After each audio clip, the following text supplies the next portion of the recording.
Well, guys, it is Friday afternoon, which means Netflix expects you to have already streamed Stranger Things 4 Part 2, as I like to call it, 4.2. What happened? What's there to complain about? I don't know, but let's get through this together.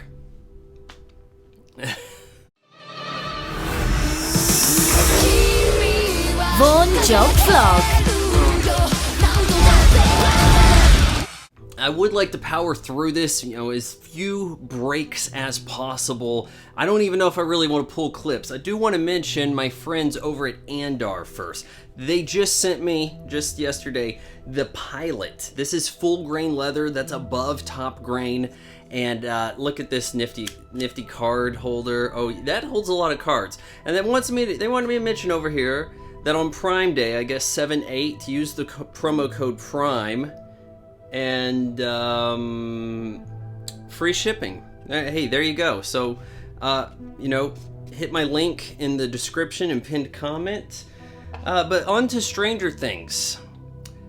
Was this about 3 hours? It was pretty long. I mean, if you were watching a movie and it took 2 hours for the big bad to show up, like he's been AWOL for 2 hours, that seemed a little weird. This is very weird because it's like we're watching a movie that has all the padding, all the filler, all the extra scenes included to fill out a streaming series runtime. This was not the best season or the worst season. I think it was a halfway decent fare, although, I don't know, the resolution kind of came pretty quick because things were looking bad for our heroes. So let's kind of start where we start here, if I can remember, because I watched this right when it dropped. I tried to live tweet it. I did all of that stuff. And I think that we have to address this in sort of three facets here, because we have three groups, one of which super inconsequential. Joyce, Hopper, Murray, the Russians, the whole... What relevance does that have? Ultimately, they leave a prison, and then they break back into the prison because there was dust particles, which means, oh, Hawkins must be under attack. Why would you infer that, Joyce? I mean, yes, Winona Ryder was the only name on this show when it started, and we do get to see some cleavage here. And I was like, good thing I'm not wearing pants, because I've been crushing her since Beetlejuice. And before you go, but Vaughn, she's underage. I was underage, come on. So Hopper is on that Nancy Wheeler diet, looking skinny, finally. I too need to go to a Russian prison, apparently, in the 80s. Actually, I was crazy skinny until just a couple years ago. But I think you know why that is. The thing we're not allowed to talk about. We're not allowed to question here on YouTube. Okay, so this whole thing goes down, and all we get from this is... Demogorgon is bulletproof. Apparently you can set the little ones on fire, but Demogorgon just kind of brushes it off. But Broadsword? Sure, that'll take them out. You can decapitate them. So, sharpen your blades, D&D Club. I'm not really sure why we had to do this guy. You guys, I thought the episode was good, but you guys want to shit on that episode where we had an isolated 11 and her sister, right? Was it 8? You guys want to shit on that. I thought we got some development there. We understood more about the kids. But this Hopper antics, we got to rescue Hopper because we were too lazy to figure out that he survived the last season. That's more than an episode's worth in the 9 parts we had here. That's more than an episode dedicated. If you edited all that together, and you would have shat on that because you'd be like, well, why don't we get with the kids? The kids are the central part. The kids have Nancy, of all people, coming up with a plan. You guys go over there, you wait in this, I'm going to go over here, we're going to not walk on the vines. I'm like, what? I guess we'll just see this play out here, right? Because we all know it's really going to hinge on 11. It always comes down to when 11 realizes her power, when 11 believes in herself. I mean, shit. At one point, we had Will Byers, who, by the way, cuckolded himself.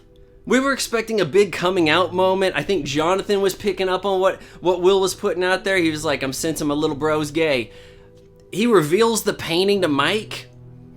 And it is not the Village People homage we hoped for. Instead, it's, hey, look, I paint like a small child, and we're fighting a dragon. Mike, you're the heart. Mike is already doing his thing, and Will Byers is running in there to interrupt him. Keep doing your thing, you're the heart. Christ, is there a more wasted character in a streaming series than Will Byers? Name one. I can't think of any. I mean, this kid should be the Jedi of the Upside Down, and by the end of the episode, we come to realize that he can sense some things, whatever good that... He senses the obvious. But we have 11. She's taken to the Nina Project. Paul Reiser and Papa are over there, and they're kind of bickering. She kind of wants to leave. Papa's doing the Yoda, you're not strong enough, you gotta let your friends die, so that you evoke this, oh hey, it's like the Empire Strikes Back. Luke's gotta go rescue his friends. Papa gets gunned down from an attack chopper. Well, it's not an attack chopper, it's a helicopter with a gunman. I'm okay with that. Were we supposed to feel bad for Papa? Because I sure as shit didn't. I mean, it'd be one thing if he kept the kids there because they were dangerous, and when they escape, they didn't murder people trying to cover this shit up. Maybe I could get aboard, but I can't. I'm sorry.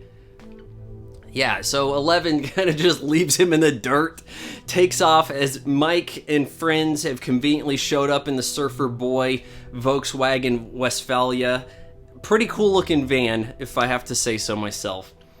Argyle actually had some contribution finally. Whoa, hey man, you could like float in a pizza dough freezer. Whoa, yeah, we have a lot of salt over. They expanded the Surfer Boy franchise out to wherever the hell we're driving. Whoa, I'm gonna have some mushrooms. Yeah. Okay, whatever. At one point here, I came to realize I don't think most of the audience understood how many different realms we were in. We have Hawkins' Earth, 1986. We have the Black Void area. We have the Upside Down. We have wherever the hell Vecna is haunting people in their dreams. Because he's Freddy Krueger, essentially, right? We have all this shit going down, and I was kind of confused, like, whoa, wait, was 11 in that thing, but she can go to this if she piggybacks off the pizza dough salt? Okay, whatever. Nancy and crew have... They are focused on trapping Vecna. I guess they want to get him while he is tormenting Max in her dream state. They're going to turn off a little bit of that, running up that hill. They're going to turn that off, try to use her as some bait, but they also have Dustin and Eddie Munson out there fighting off the bats so that the three older kids can burn Vecna / Henry / Juan. And you know something, with Kate Bush charting because her song was included on the only show on Netflix anyone really watches, do you think that Metallica had to pay Netflix to use Master of Puppets? Yeah, because it's a done deal. It's like, hey, look, you put your song in here, you're gonna make some more money, right? It's gonna go up the charts. It's like being the performer for the Super Bowl halftime show. You pay us. It's not the worst plan, except if he wakes up, everybody's dead. Why would they expect to think that they could go toe-to-toe with a guy who had powers in the real world when he was a human, and now he's like ultra powerful? Now, this being the season of retcon, we did get some new information. Apparently, Vecna created not the Upside Down, but the Mind Flayer. It was me this whole time. Look, it was me all along. It was me, Austin. It was me all this time, right? For that to work, it needs to be somebody who was there from the beginning, not showed up in season 4, and now I've revealed myself to the Jedi. You know, as the new characters go, I kind of think that Eddie, he was done a little dirty. Poor guy. Because he was a druggie, we had to make sure he couldn't graduate high school, and we did that in the most overt way possible, having him die fighting off bats. He could have ran. He had an arc. He talked about running forward. We're not the hero type. In case you forgot that, they showed you the flashbacks from when you watched this a month ago. I think that this guy, don't remember the actor's name. I like to think of him as not Robert Downey Jr. because the guy looks a whole hell of a lot like Robert Downey Jr.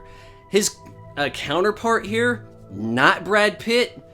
Boy, does he get it bad because he walks in on Lucas seemingly putting Max under a trance. He believes there's a D&D cult behind the ritual sacrifices, Can you blame the guy?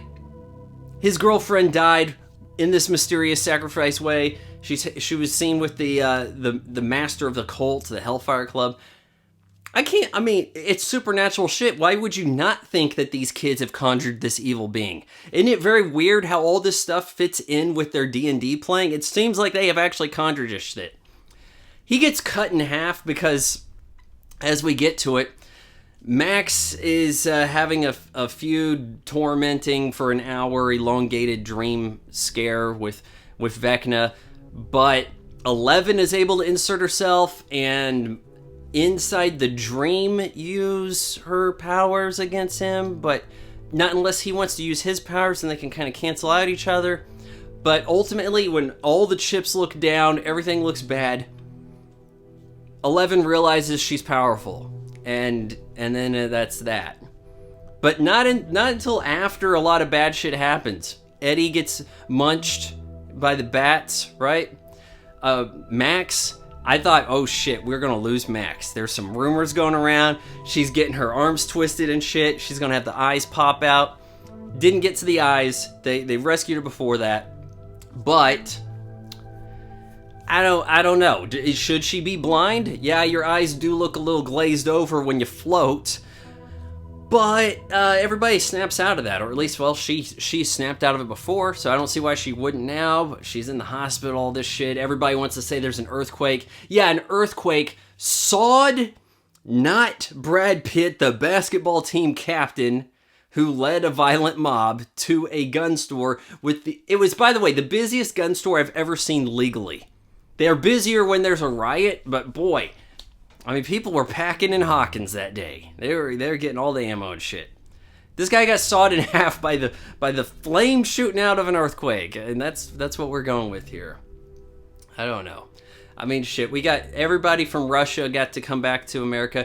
Though I wonder about our Russian friends, the new Russian friends. Isn't it weird how the adults are goofy on this show and the kids are taking the shit seriously? Was that by design or by mistake? I haven't really quite figured that out. I wonder, did they get to defect? How exactly does one get to and from Russia in 1986 so easily? Can it be nighttime in Russia and Hawkins, Indiana at the same time? Because that's what I was seeing, and I tried to look that up on the world clock, and I'm thinking, not likely. But Vecna appears to be gone, but also does like the Michael Myers thing. Remember, we saw that Eddie was like, I have to steal an RV, well, a mobile home. I need a mask. Puts on this Michael Myers mask that Max had. Oh, well, if you remember season 2, but we also, as Michael Myers does, we thought we blew him out the door, blew him out the window. He fell a couple stories. Go and look for the body. Not there. What's going to happen? He can't be defeated entirely because we have the Upside Down come to Hawkins, right? If we are to do that, and he's the most powerful creature of the Upside Down, He's got to get them somehow, but then how can you kill them? I don't know. He looked pretty dead to me, but we're going to have some way to retcon that, surely, right? Because we have all the dust floating down, and Robin gets to finally hang out with the girl she was talking to. Jesus. Robin actually, her entire character gets summed up in one line. It was a pattern I can't decipher. She recognizes patterns. Otherwise, it has very little point to be here still.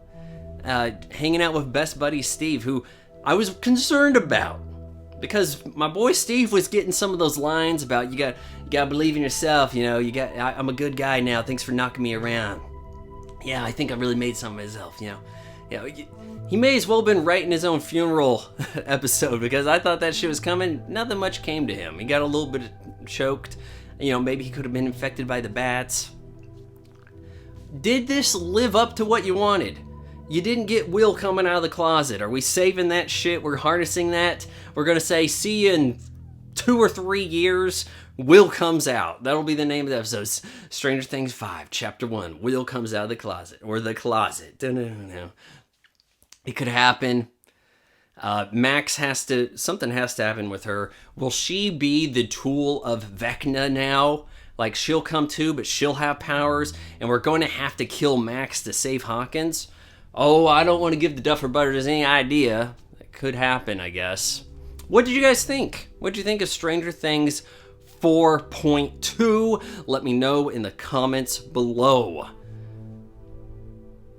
Hey, it's Vaughn's mom again, so I just wanted to remind you that instead of buying Vaughn's weird pictures online in various states of undress, you can just bookmark his Amazon affiliate link, and then when you shop Throw It on Amazon, he gets a few pennies here and there.